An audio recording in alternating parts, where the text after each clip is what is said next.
আমি আমার বাপের কথা জিজ্ঞাসা করি, ওর গায়ে ফসকা পড়ে কেন? তোরে তো আমি কইছি তোর বাপ আইলে তোরে আমি খবর দেব। বাবাই ওস্তাদজি রাখছিল শখ কইরা নাচ গান শিখানোর লাইগা। বাবার বাসলো কই, হকালি মইরা গেল। সব ধানে যেমন খই হয় না, সব মানুষও তেমন এক হয় না চাঁদনি। তুই বল, সন্তান ছাড়া আমার এই জীবন সংসার কি হয়? তুই জানিস না আমার উপর হুলিয়া আছে? পুলিশ আমাকে সারা ঢাকা শহর খুঁজছে। আপনার আপনার জেলে অনেক কষ্ট হয়েছে না? এর লাইগা সব দোষ আমার। আগে কিছু না যাই না, মানুষরে ভুল বোঝাটা ঠিক না। সবই আমারে- বুঝি, খালি কিছু কইতে পারি না। যাওগা, তার চুরি কে করছে জানলেন কেমনে? এই বাইসির জীবন আমার কাছে খাসাই বন্দি পাখির মতো মনে হইতাছে। আপনি যেমন খাসা ভাইঙ্গা যুদ্ধ করতেছেন, উড়াল দিতেছেন, আমিও চাই উড়াল দিতে। আমার লগে মেহমান আছে, জেলখানায় পরিচয় চোখে দেয় না।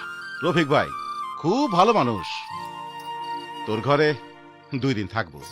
থাকবো নে, তুই যখন কইলি। রফিক ভাই এইখানে থাকেন, চিন্তা করেন না। সত্যি কি আমার বাপ মরে গেছে? তুই কি বললি? আমি ওর বাবা? লতিফা যখন কয় নাই, তাইলে আমি কমু কেন? ও আমার ব্যবসায় হাত দিছে। তাই বলে পুলিশ দিয়ে ধরাইবা?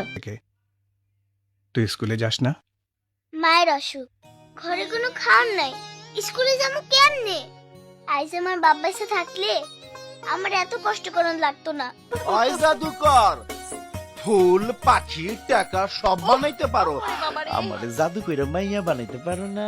ডং, ও জাদুকর ভাই, আমার একটা জাদু শিখাইবা? এই শরমের কথা কষ্ট চুপ চুপ। ওই খালারে আমি কোন দিন জানি খুন করে ফেলাম। খুন কইরা কি ফাঁসি গলা ঝুলাবি? ফাঁসির ডর আমি করি না রে সকিনা। খালা বেটি আমার বাপ জানে নাম পরিচয়, মুখ ফুইটা একবার খুব আমি সব ছাইরা ছুইরা লাথি মেরে চলে যাবো। আমার যদি কোনো সর্বনাশ কইরা ফেলায়? চম্পাবতী, আমাগো গায়ে 1 ফোঁটা রক্ত থাকতে আমরা তো কোনো ক্ষতি হতে দিব না। তোমার কথা সাহস পাইতাছি বুবু।